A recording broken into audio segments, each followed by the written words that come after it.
अस्सलाम वालेकुम, मैं हूं डॉक्टर इंकलाब फरीद और आप देख रहे हैं मेरा यूट्यूब चैनल। मैंने लास्ट वीडियो बनाई थी डेंटल इम्प्लांट्स पे।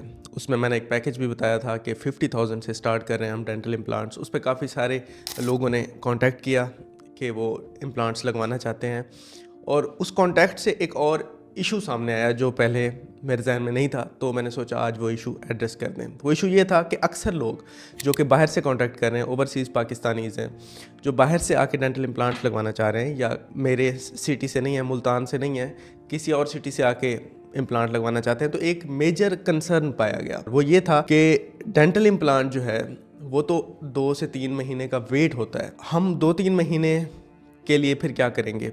ऐसा नहीं हो सकता कि उसी वक्त इम्प्लांट लगाया जाए और उसी वक्त ही दांत ऊपर लगा दिए जाएं, और अक्सर डॉक्टर्स इस तरह की ऑफ़र्स कर भी रहे हैं।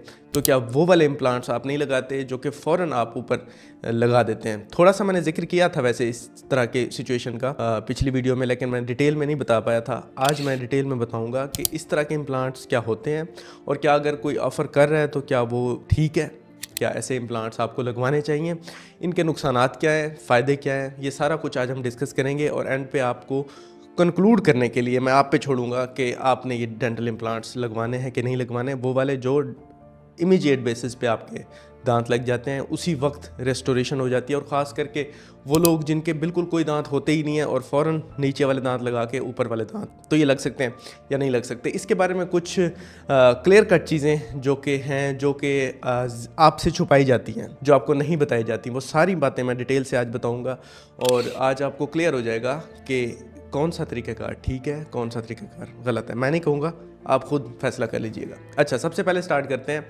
कि डेंटल इम्प्लांट का थोड़ा सा मैं फीड ओवरव्यू देना बहुत ज़रूरी है, क्योंकि आगे फिर आपको समझने के लिए जो मैं बताने वाला हूँ वो आसानी हो जाएगी।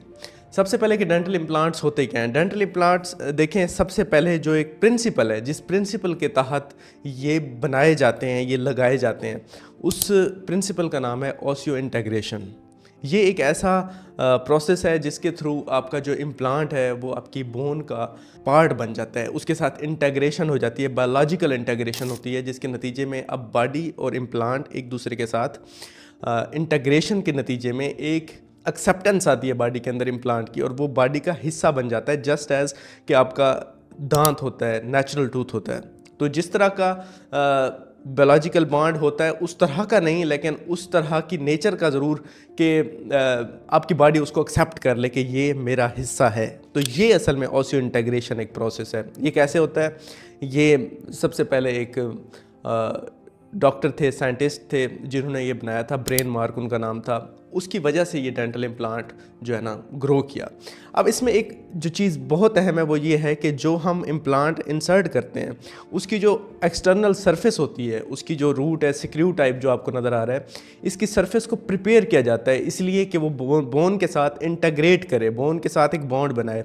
और उस बॉन्ड को बनने देने के लिए हमें उस इम्प्लांट को 3 से 4 महीने या 6 महीने तक के लिए बोन के अंदर स्टेबल और बिल्कुल स्टिल रखना होता है, कि कोई उसके ऊपर वज़न ना आए, कोई उसमें मूवमेंट ना आए, बिल्कुल वो पड़ा रहे वहीं पे स्टेबल हो जाए, तभी वो बॉन्ड डेवलप होता है। और जब वो बॉन्ड डेवलप हो जाता है तो फिर हम उसके ऊपर दांत लगाते हैं। ये पूरी साइंस है डेंटल इम्प्लांट की, जिसको डेंटल इम्प्लांट कहते हैं, और जिस वजह से डेंटल इम्प्लांटोलॉजी ग्रो की है एज ए पूरा एक अच्छा सा प्रोफेशन बन गया।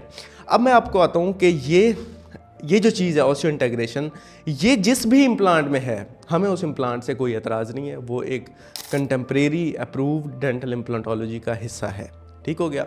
अब हम आते हैं इस तरफ कि जो बेजल इम्प्लांट जिसे आप कहते हैं, जिसको आप बाइकॉर्टिकल इम्प्लांट कहते हैं, और ये इम्प्लांट क्या इम्प्लांट है, क्या ये ऑसियो इंटीग्रेशन करता है? देखिए, हमारा जो है प्रॉब्लम वो ऑसियो इंटीग्रेशन है। अगर कोई भी इम्प्लांट ऑसियो इंटीग्रेशन कर रहा है, हमें उससे कोई एतराज़ नहीं।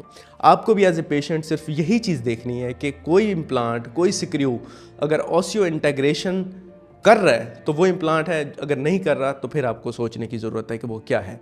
अब मैं बेजल या बाइकॉर्टिकल इम्प्लांट के बारे में आपको बताता हूँ। ये जो इम्प्लांट है ये ऑसियो इंटीग्रेशन पे नहीं स्टैंड करता, इसकी सरफेस प्रिपेयर्ड होती ही नहीं है ऑसियो इंटीग्रेशन के लिए। इसकी जो सरफेस है वो पहले तो इतनी ज़्यादा ही नहीं होती कि वो ऑसियो इंटीग्रेट अच्छे से करे, और दूसरी ये प्रिपेयर्ड ही नहीं होती ऑसियो इंटीग्रेशन के लिए, और ये ऑसियो फिक्सेशन होती है। ऑसियो फिक्सेशन ये कि बोन के साथ फिक्स हो जाता है इम्प्लांट। अब फिक्स और इंटीग्रेशन में फ़र्क ये है कि फिक्स ऐसे है कि जैसे आप दीवार में कील को फिक्स कर देते हैं, सिक्रीव कर देते हैं। अब वो दीवार के साथ उसका कोई डायरेक्ट कनेक्शन नहीं होता, लेकिन रेजिस्टेंस की वजह से कि दीवार हार्ड है, सख्त है, उसकी सीमेंट है, और वो सीमेंट जो है ना उसको टाइट कर देती है, और जिसके नतीजे में वो बाहर नहीं निकलता और ख़ास हद तक एक लोड को बेयर करके वो सिक्रीव खड़ा रहता है, कील खड़ा रहता है। ये एक सिंपल असूल है। इसी असूल पे, ऑस्टियो फिक्सेशन के असूल पे बाइकार्टिकल इम्प्लांट लगाए जाते हैं। अब वो कैसे लगते हैं, आपने गौर किया होगा, ये इम्प्लांट पतले पतले होते हैं और लंबे लंबे होते हैं। वो क्यों होते हैं? होता ये है कि हमारी जो बोन है वो 2 किस्म की होती है, बल्कि जनरली 3 किस्म की, लेकिन मैं सिंप्लीफाई करके 2 किस्म की बता देता हूँ आपको। एक है कॉर्टिकल बोन, एक है कैंसलस बोन। कॉर्टिकल बोन जो है आपको नज़र आ रही है, ये सुपरफिशियल, ऊपर से भी नीचे से भी और चारों तरफ से जो कवर होता है बोन का, वो कॉर्टिकल बोन होती है। जो थिक बोन होती है, डेंस बोन होती है, हार्ड बोन होती है, वाइटिश बोन होती है। उसके बाद अंदर होती है कैंसलस बोन, जिसको स्पॉन्जी बोन भी कहते हैं। उसके अंदर अगर आप देखेंगे तो वो थिन होती है, बहुत सॉफ्ट होती है, वो कोई इतनी हार्ड नहीं होती जो, लेकिन ऊपर से जो कवरिंग है वो हार्ड कॉर्टिकल बोन होती है। अब असल में जो ये असूल है इस बेजल इम्प्लांट का, वो ये है कि हमने इस कॉर्टिकल बोन से सपोर्ट लेनी है। मतलब वो जो थिक बोन है, हार्ड बोन है, उसके अंदर कोई चीज़ सिक्रीव कर देनी है, जस्ट लाइक हम कील लगाते हैं किसी भी जगह पे सीमेंटेड वॉल के अंदर। अब वो अगर कच्ची मिट्टी है तो वो कील को नहीं रोकेगी, अगर वो पक्की है, सीमेंट है, अच्छा सीमेंट है, तो वो अच्छे से रोकेगी।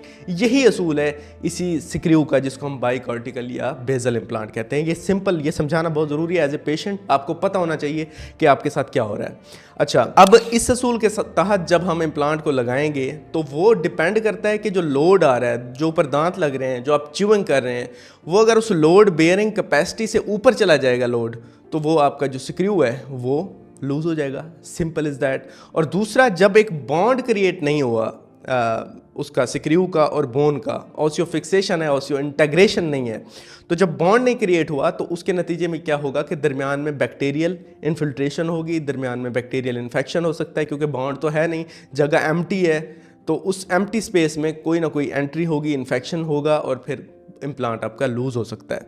तो ये कुछ चीज़ें हैं जिनकी वजह से ये इम्प्लांट जो है ना प्रॉपर इम्प्लांट के क्राइटेरिया पे पूरा नहीं उतरता। और ये मैं आपको बताऊं, कुछ लोग आपसे कह रहे हैं कि ये नया तरीका है, इससे इम्प्लांट आपका एक ही दिन में दांत लग जाते हैं, तो ऐसा नहीं है।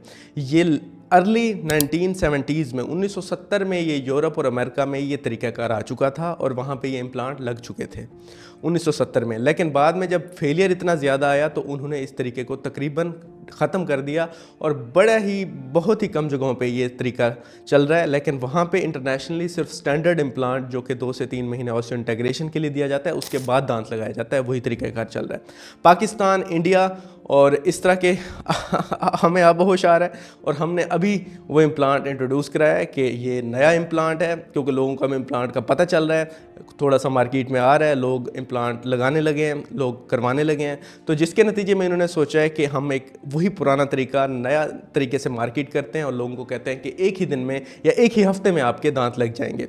अब ये लग तो जाएंगे, अब आप वीडियोज़ भी देखेंगे, लग तो गए हैं, लेकिन कितने अरसे तक के लिए लगे हैं, क्या क्या कॉम्प्लिकेशंस आई हैं, कितने अरसे में ये फारिग हो गए हैं इम्प्लांट्स, ये आपको कोई नहीं बताएगा।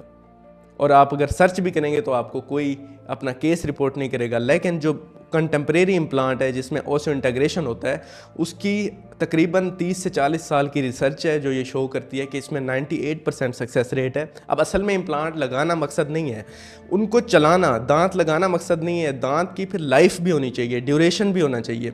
तो वो ड्यूरेशन अगर आप क्लेम नहीं कर सकते तो कोई भी ऐसा तरीका, चाहे आप एक दिन में मैजिक करके दांत लगा दें, फ़ायदा नहीं है, क्योंकि बाद में असल मकसद उन दांतों का लगे रहना है, उनकी लाइफ है। अगर लाइफ नहीं है किसी चीज़ की तो उसका फ़ायदा कोई नहीं। इसके अलावा ये तो मैंने बेसिक एक कॉन्सेप्ट में आपको बताया कि क्या प्रॉब्लम है। दूसरे नंबर पे इसमें कुछ और इश्यूज़ हैं जो बताना बहुत ज़रूरी हैं। वो ये कि इस तरह का इम्प्लांट हमें एक ही मोनो इम्प्लांट इनको कहा जाता है। मोनो का मतलब यह है कि सिंगल यूनिट इम्प्लांट होता है। ये सिंगल यूनिट का मतलब यह है कि इसमें कोई पार्ट्स नहीं है, अबटमेंट्स नहीं है, इनको स्क्रू के साथ हम नहीं लगा सकते, इनको हम सीमेंट के साथ ही लगा सकते हैं। तो बाद में अगर हमें उतारने भी पड़े तो उतारने का कोई तरीका नहीं है, कोई रिवर्सिबल ये इम्प्लांट नहीं होते, दांत नहीं होते। मतलब जैसे अगर इम्प्लांट है वो स्क्रू लूज़ हो जाता है तो हम स्क्रू को अनस्क्रू करके दांत उठा सकते हैं, फिर से लगा सकते हैं, थोड़ा बहुत क्लीनिंग कर सकते हैं, फिर से इम्प्लांट प्लेस कर सकते हैं। इनमें ये इशू होता है कि इसमें हमारे पास स्क्रू का ऑप्शन नहीं होता, इसमें हमने सीमेंट ही करना होता है। तो जब हम सीमेंट करते हैं तो एक तो सीमेंट के जो रेजिड्यू है, जो बचती है सीमेंट, उससे पेरी इम्प्लांटाइटिस इन्फेक्शन के चांसेस होते हैं, फूड इंट्रैपमेंट होती है और जिसके नतीजे में इन्फेक्शन ज़्यादा जल्दी फैलता है। दूसरे नंबर पे ये कि इनको हमारे पास कोई रिट्रीवल ऑप्शन नहीं है, मतलब अगर इनमें कोई इशू आ जाता है तो हम उसको बस एक दफ़ा लगा दिया, अब अगर निकालना चाहेंगे तो पूरा इम्प्लांट भी साथ आएंगे और हमारे लिए बड़ा मसला होगा, और कोई तरीक़ाकार नहीं है कि जिससे इनको हम निकाला जा सके, क्योंकि ये सिंगल यूनिट है। इसलिए अब ये सारी चीज़ें मैंने बता दी हैं। अब मैं कुछ इनके फ़ायदे भी बताता हूँ कि कुछ फ़ायदे हैं। फ़ायदे तो सबसे ज़्यादा ये है कि अगर एस्थेटिक आपको रिहेबिलिटेशन चाहिए, आपके पास टाइम नहीं है, और जो कि ओवरसीज़ लोगों के पास नहीं होता, और वो इसी तरह के ट्रैप में आ जाते हैं कि उन्हें लगता है कि 2-3 हफ्तों के लिए मैं पाकिस्तान जा रही हूँ, तो इतना टाइम भी नहीं है, तो ये तो ज़बरदस्त है, 3 हफ्तों में मेरे दांत लग जाएंगे। अब 3 हफ्ते बाद में दांत तो लग गए, और उसके बाद 3 हफ्ते वो चलेंगे भी सही कि नहीं, ये नहीं पता। तो ये चीज़ बड़ी अहम है, ये आपने डिसाइड करना है कि किस तरह की सिचुएशन में जाना है, और इसके लगाने का जो तरीक़ाकार है वो भी बड़ा टेक्निकल है, और अगर सही से भी लगाए जाएँ तो फेलियर रेट काफ़ी ज़्यादा है। और दूसरी बात जो ये कि कुछ सिचुएशंस में ऐसा होता है कि हम जो कन्वेंशनल इम्प्लांट है वो नहीं लगा पाते, और हमारे पास एस्थेटिक जोन है, जैसे ऐसे एरियाज़ हैं जहाँ पे च्यू नहीं किया जाता, इतनी लोडिंग फोर्सेस नहीं होती, जैसे कि सामने वाले दांत है, नीचे वाले या ऊपर वाले, यहाँ से हम च्यू तो नहीं करते, च्यू तो पीछे वाले दांतों से किया जाता है। तो हम यहाँ पे ये वाले इम्प्लांट लगा के एस्थेटिक रिहेबिलिटेशन बहुत जल्दी कर सकते हैं। लेकिन आपके जहन में ये बात ज़रूर होनी चाहिए कि ये डेंटल इम्प्लांट्स ऑस्टियोफिक्सेशन पे हैं, ये कभी भी लूज़ हो सकते हैं क्योंकि इनके अंदर इंटीग्रेशन नहीं है, लेकिन अगर लोड नहीं पड़ेगा तो ये भी कहीं नहीं जाते इतनी जल्दी। अब कहने का मकसद ये है, लेकिन आपको पता होना बहुत ज़रूरी है। अब आपके केस में कौन से दांत लगने वाले हैं ये बहुत अहम है। आपके केस में क्या सामने वाले हैं, तो यस आप इस तरह का ऑप्शन अवेल कर सकते हैं। अगर बोन हमारे पास बहुत नैरो है और आपके पास ऑप्शन भी नहीं है, टाइम भी नहीं है, तो हम सामने वाले दांतों में ये वाले दांत लगा सकते हैं। लेकिन इसके अलावा भी अब नैरो इम्प्लांट्स में हमारे पास और भी ऑस्टियो इंटीग्रेशन वाले इम्प्लांट्स भी आ चुके हैं जो कि बड़े अच्छे चलते हैं। लेकिन फिर भी अगर आप इस तरफ जाना चाहते हैं तो इमीडिएट लोडिंग की तरफ जा सकते हैं। और दूसरी बात, अगर पीछे वाले इम्प्लांट्स, इस तरह के इम्प्लांट्स आप लगाना चाहते हैं तो आप खुद सोच लें कि वो जब आप लोड करेंगे, जब च्यू करेंगे तो फोर्सेस जाएंगी और ये इम्प्लांट हिल सकते हैं, लूज़ हो सकते हैं, क्योंकि रेगुलर बेसिस पे आपने खाना खाना है, ये तो नहीं है खाना नहीं खाना। तो बेसिकली ये बहुत अहम है आपके लिए जानना कि ऑस्टियो इंटीग्रेशन क्या है, ऑस्टियो फिक्सेशन क्या है, और ये वाले दांत अगर आप लगवा रहे हैं तो इनके साइड इफ़ेक्ट्स क्या हैं। अब जो कंटेम्प्रेरी तरीका है वो थोड़ा मुश्किल लगता है कि आपको 2-3 मंथ लेट है, आपको टाइम लगेगा, लेकिन ये कंटेम्प्रेरी है, ये पूरी दुनिया में इंटरनेशनली एक्सेप्टेड है, FDA अप्रूव्ड तरीक़ाकार है, और इस तरीक़ाकार को फॉलो करते हुए आपको लॉन्ग टर्म कोई प्रॉब्लम्स नहीं होंगे, आप प्रिडिक्टेबल रहेंगे ट्रीटमेंट को लेके, आपके साथ परेशानी नहीं आएगी। जल्दबाजी में पड़ेंगे, जल्दी के चक्कर में आएंगे तो आपकी किस्मत के चल गए तो चल गए, नहीं चले तो फिर आपको बड़ी परेशानी होगी। तो इसलिए फ़ैसला आपका है, दांत आपके लगने हैं, पैसे भी आपके लगने हैं। तो अगर आपका फ़ैसला जो भी है उसके फ़ैसले से पहले अगर आपके जहन में ये सारी चीज़ें होंगी तो बाद में आपको मायूसी नहीं होगी, आपको पता होगा कि मैंने ये फ़ैसला किया है तो इसके ये रिस्क भी हैं। अगर कोई क्वेश्चंस हैं, अगर आपने अपॉइंटमेंट लेनी है तो नीचे दिए गए नंबर पर रब्ता कर सकते हैं। आप सबका बहुत बहुत शुक्रिया, थैंक यू।